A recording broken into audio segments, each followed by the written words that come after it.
afternoon, and welcome to the Corsair's Gaming fourth quarter and full year 2023 earnings conference call. As a reminder, today's call is being recorded, and your participation implies consent to such recording. At this time, all participants are in a listen-only mode.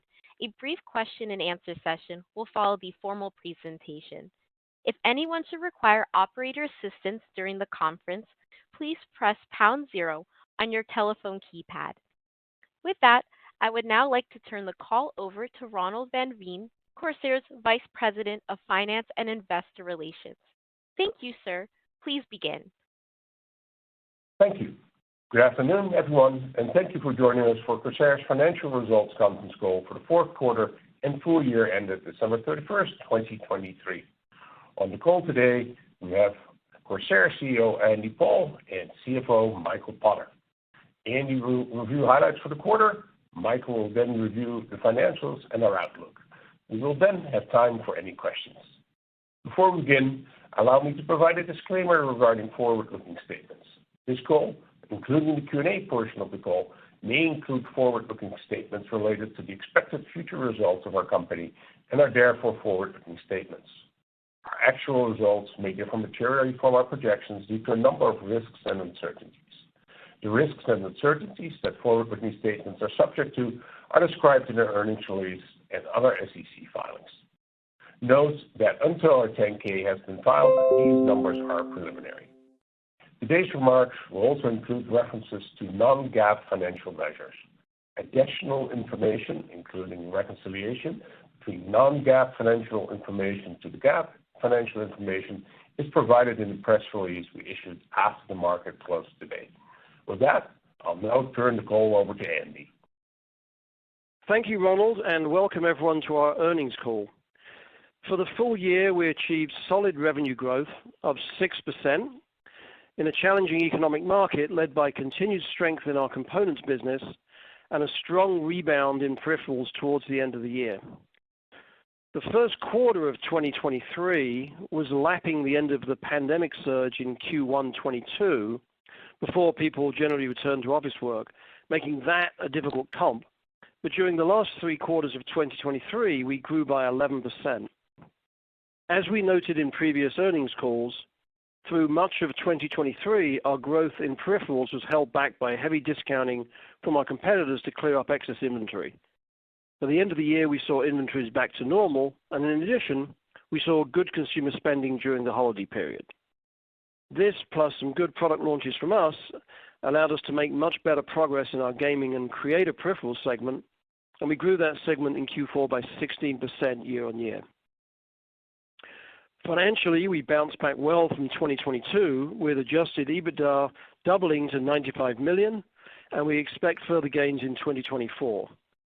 Some of this will come from increased revenue, but our margins are also steadily increasing as we continue to launch compelling products in our higher growth product categories. Some of our notable new high-performance products launched in 2023 include our latest PC controller, new feature-rich headsets, and multiple new mice and keyboards. We also received a positive response to our first-of-its-kind Elgato teleprompter for content creators, which comes complete with a display and a two-way mirror, behind which you can mount either an Elgato face cam or any DSLR camera to make it easier for people to create broadcast content or do a video call. Another area we are very excited about is our expanding Stream Deck ecosystem. In addition to launching new models, including a co-branded limited edition model with Starfield, we launched a fast-growing application marketplace for our popular Stream Deck.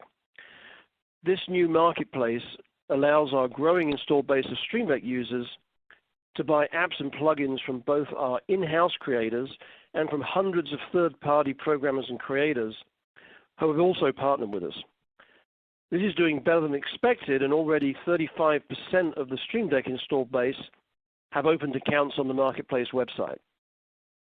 As we continue to gain a critical mass of applications, this will make our already popular Stream Deck a must-have item, driving new hardware sales, and will create a very meaningful new revenue stream from the applications. We have made several moves to increase our operational efficiency. During the year, we moved production of many of our SCUF controllers to our factory in Taiwan. This allowed us to close an expensive factory located in the UK. At the same time, we expanded our Atlanta facility where SCUF is headquartered, and we have added a warehouse and shipping hub there to support shipments to the East Coast. This year, we will move our origin production site, currently in Miami, to the new facility in Atlanta. Our Atlanta facility has also undergone an expansion to add capacity for production and warehousing, which provides us with a strategic opportunity to support Corsair's long-term growth. This follows the successful completion of our state-of-the-art facility in Taiwan, which is now in full production and capable of delivering personalized gaming peripherals in the same way they can do today on SCUF controllers. All these changes will give us a strong competitive advantage in the marketplace.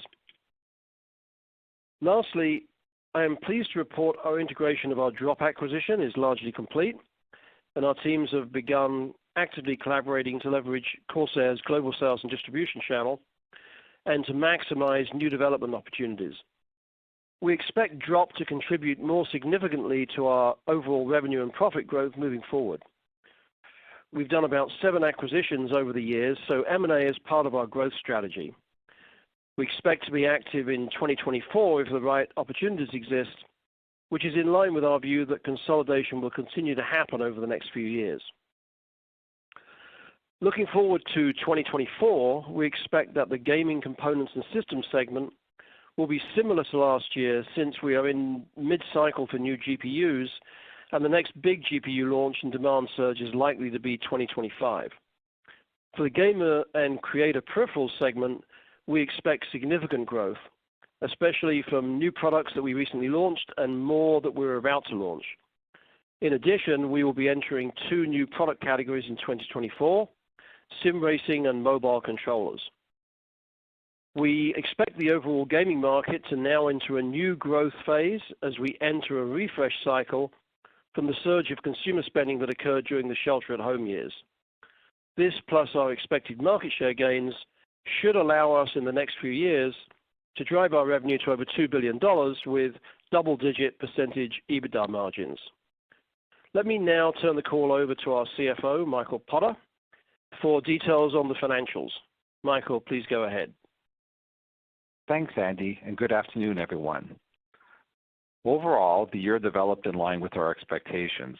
We more than doubled our adjusted EBITDA, turned profitable on a GAAP basis, and tripled our EPS on a non-GAAP basis. Growth in peripherals resumed, and we clearly benefited from demand for new products. As expected, we benefited from reduced promotional activities from other industry players and improved inventory levels. I'm pleased to report that with regard to inventory, we've returned to target levels in both the channel and our warehouses, and we're actually light in some categories, including some of our more recent product launches. This should be an added tailwind for us in 2024. We expect to build on this positive momentum in 2024 with a strong demand outlook for our new products, improved profitability, and continued growth in adjusted EBITDA. In terms of the specifics, Q4 2023 net revenue was $417.3 million compared to $398.7 million in Q4 2022. For the full year 2023, net revenue increased 6.2% to $1,459.9 million from $1,375.1 million in 2022. European markets contributed 38.6% of our Q4 2023 revenues compared to 36.5% in Q3 2023, which is back to the level prior to the start of the conflict in Ukraine. While the APAC region was only 9.9% of our Q4 revenues, largely due to softness in the China market. The Asia market was weaker than we expected during the year, particularly in Q4. Turning now to our segments. The gamer and creator peripheral segment contributed $136.8 million of net revenue during the fourth quarter, compared to $117.8 million in Q4 2022. For the full year 2023, Gamer and Creator Peripherals segment revenue was $394.9 million compared to $437.8 million for the full year 2022. The Gaming Components and Systems segment contributed $280.5 million of net revenue during the quarter, which was relatively flat with $280.9 million in Q4 2022. Memory products contributed $145.5 million in Q4 2023 compared to $158.1 million in Q4 2022. For the full year 2023, Gaming Components and Systems segment net revenue increased to $1,065 million from $937.3 million for the full year of 2022, with revenue for memory products increasing to $517.4 million from $504.6 million. Overall gross profit in the fourth quarter was $102.7 million compared to $97.9 million in Q4 2022, reflecting the higher revenue in the current quarter. Gross margin increased to 24.6% compared to 24.5% in Q4 2022. We continue to benefit from further improvements in freight costs and high demand for both new product introductions and popular lines like our Stream Deck and webcams. Overall gross profit increased to $360.3 million for the full year 2023 compared to $296.6 million for the full year 2022. Q4 was negatively impacted by the success in new products Andy mentioned, as we had to use more than planned air freight to get those products to market. The Gamer and Creator Peripherals segment gross profit was $50.9 million compared to $39.7 million in Q4 2022. Gross margin was 37.2%, up 350 basis points compared to 33.7% in Q4 2022. The Gaming Components and Systems segment gross profit was $51.8 million compared to $58.2 million in Q4 2022. Gross margin was 18.5% compared to 20.7% in Q4 2022, reflecting mix and some cost headwinds. Our memory products gross margins in this segment were 13.5% for the fourth quarter compared to 18.1% in Q4 2022. Fourth quarter SG&A expenses were $73.8 million compared to $68.5 million in Q4 2022, while R&D expenses were $16.7 million, up 6% compared to Q4 2022, as we continue to invest in support of new category leadership products in both our components and peripheral segments. GAAP operating income in the fourth quarter of 2023 was $12.1 million, compared to $13.6 million in Q4 2022. Fourth quarter adjusted operating income increased to $31.8 million from $29.6 million in Q4 2022. This was another area of significant improvement as adjusted operating income more than doubled to $85.4 million for the full year 2023 from $34.6 million in 2022. Fourth quarter net income attributable to common shareholders was $6.2 million, or 6 cents per diluted share, as compared to net income of $12.5 million, or 12 cents per diluted share in Q4 2022.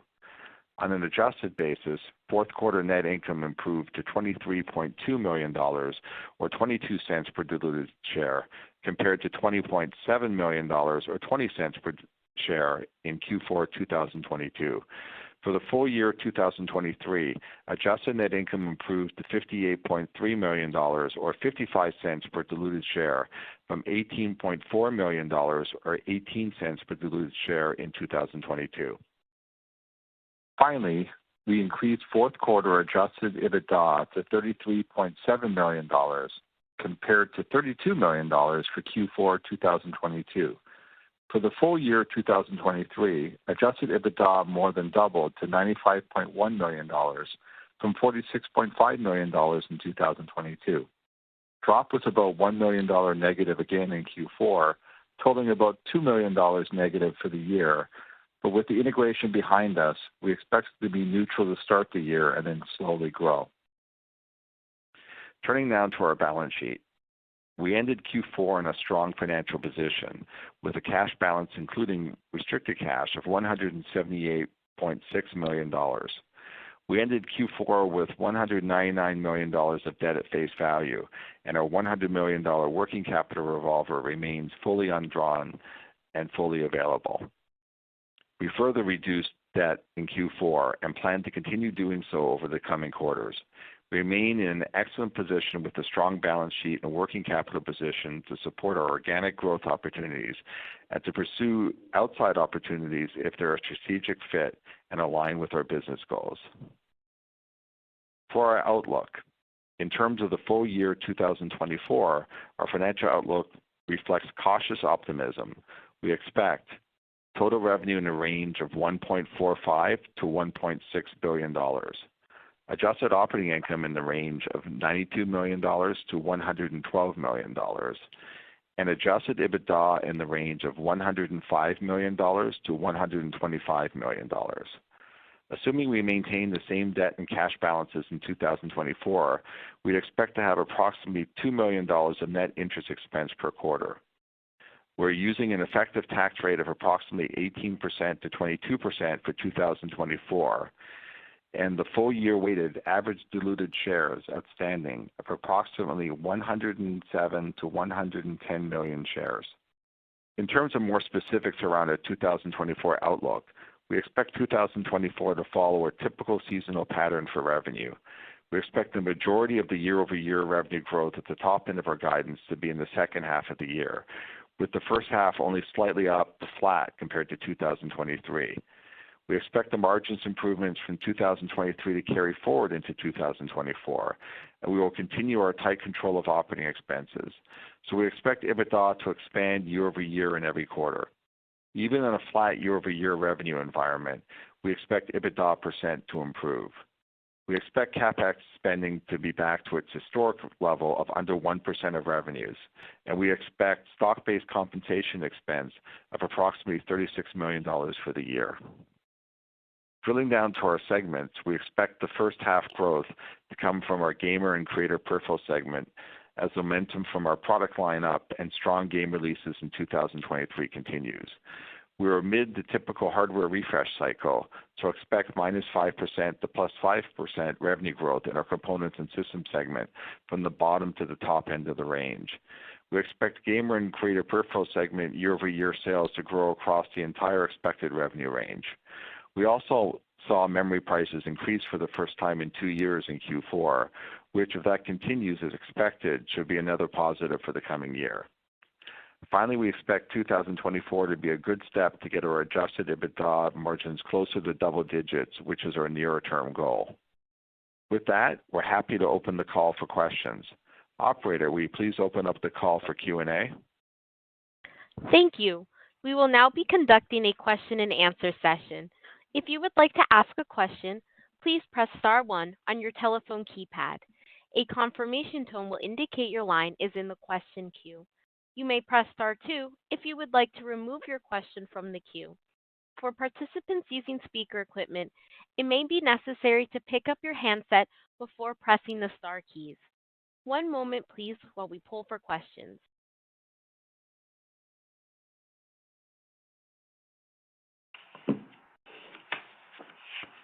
Thank you. Our first question comes from the line of Drew Crum with Stifel. Please proceed with your question. Thanks. Hey, guys. Good afternoon. So you noted a recovery in the gaming peripheral market. The 24 guidance would imply your business grows at a mid-teens clip. If that's accurate, how does that compare to your expectations for category growth? And assuming you're a share gainer, what are the sources of increase for Corsair? And then I have a follow-up.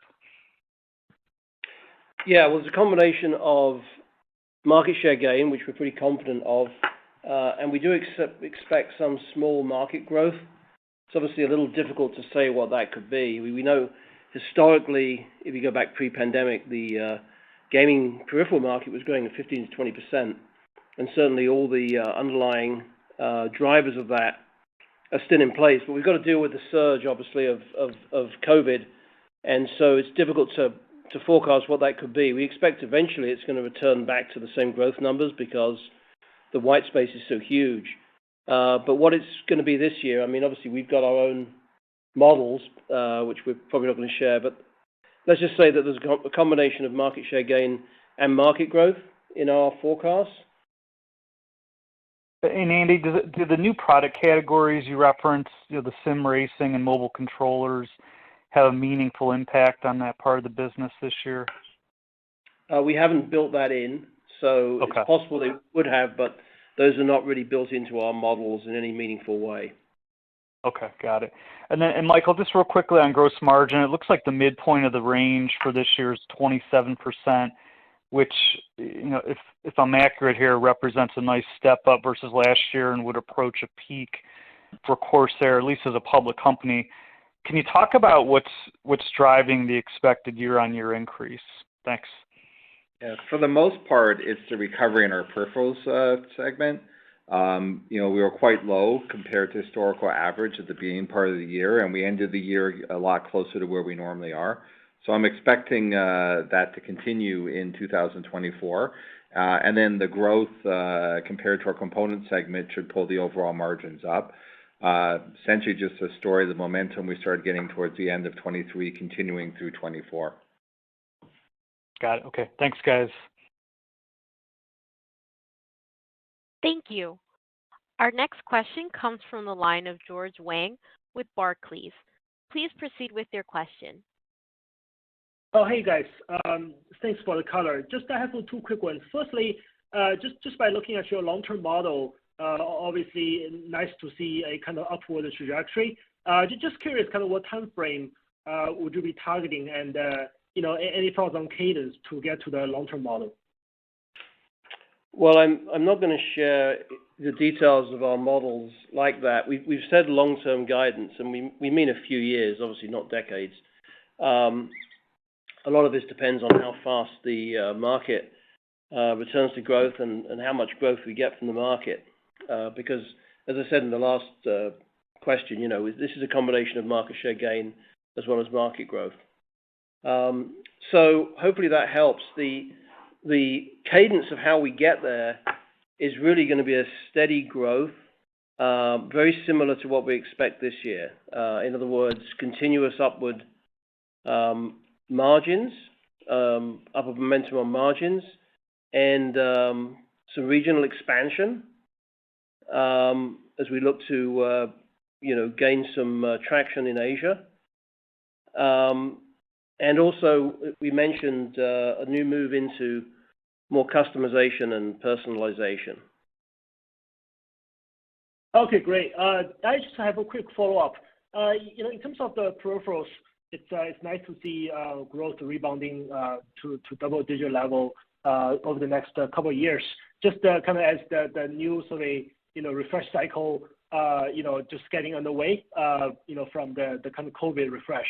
Just maybe you can double click on that. Just what are you seeing from sort of macro standpoint in terms of the kind of health of the consumer peripherals, and and how sort of strong of a rebound do you think the industry can enjoy, and also obviously on top of additional share gains by Corsair?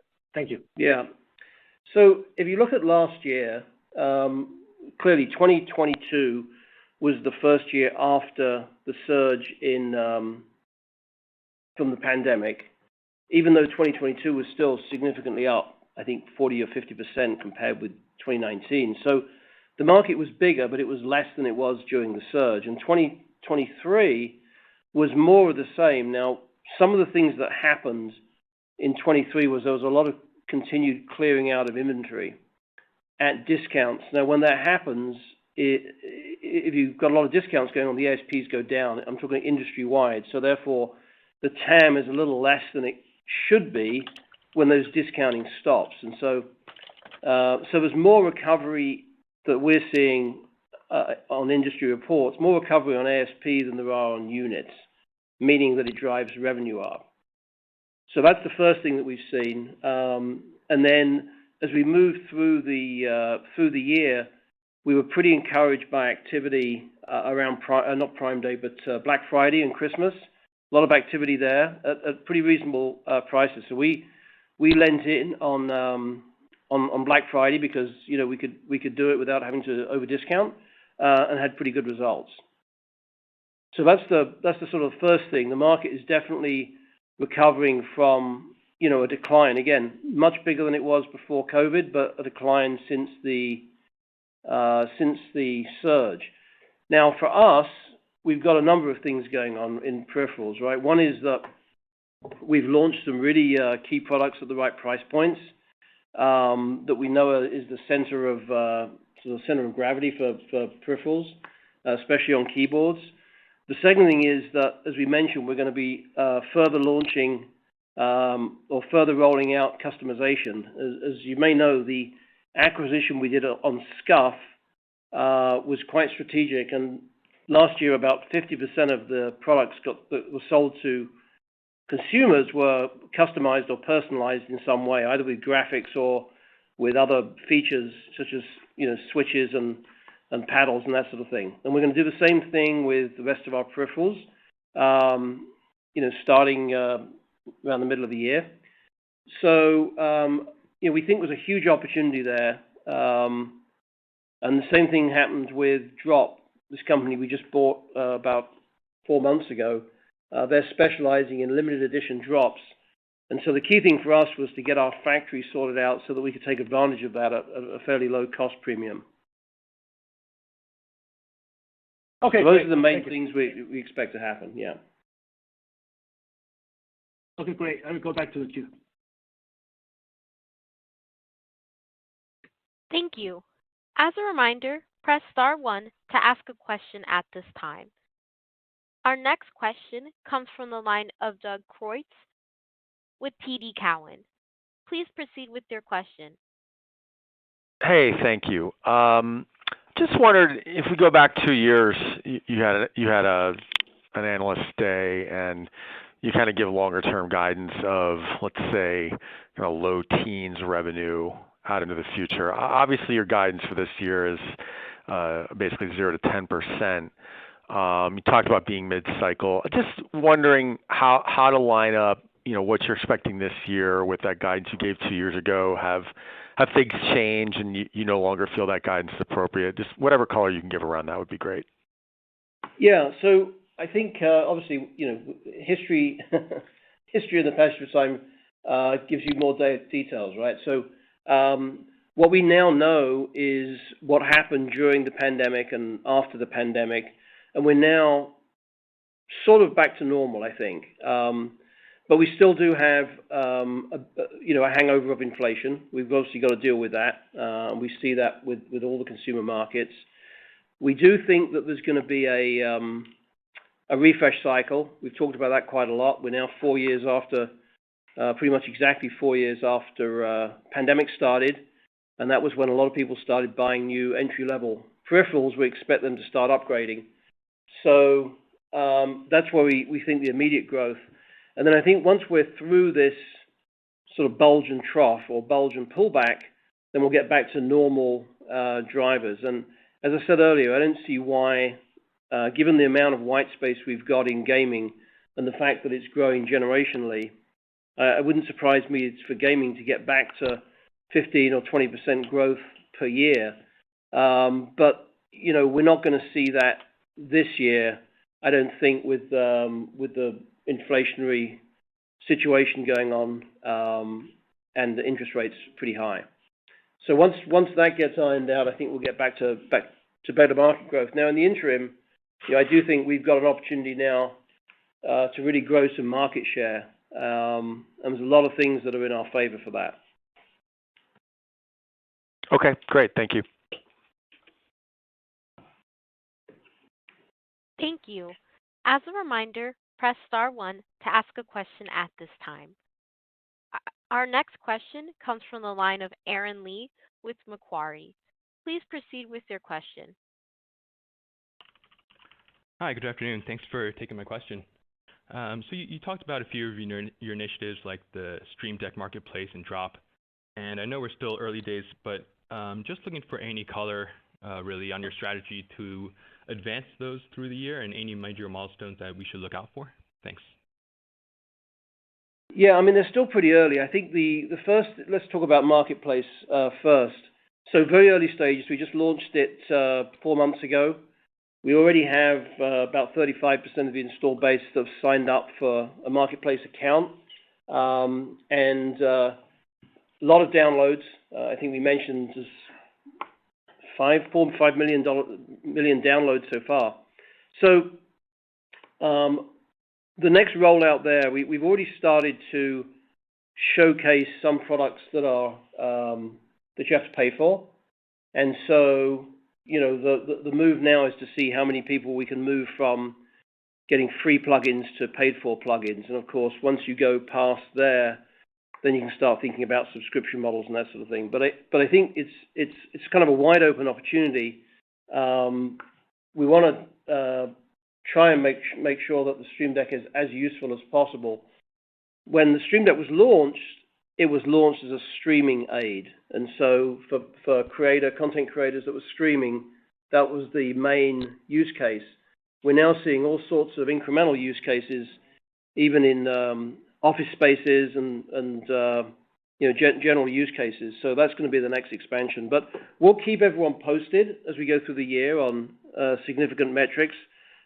This year we don't expect any huge revenue from it, but it is starting to generate some revenue. On Drop, we've just finished the integration, so now everyone's working together.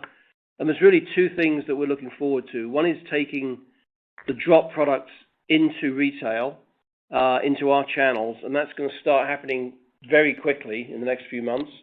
And the second thing is we're going to experiment with some of our customized products, putting them on the Drop website. So these are the initial, setups. Obviously, we've had to sort of do all the integration and get everybody working together, which is largely complete, as I said. So, more to come on that, and we'll keep everybody posted as we go through the year. Okay, great. Thank you for the color. Thank you. As a reminder, please press star 1 to ask a question at this time.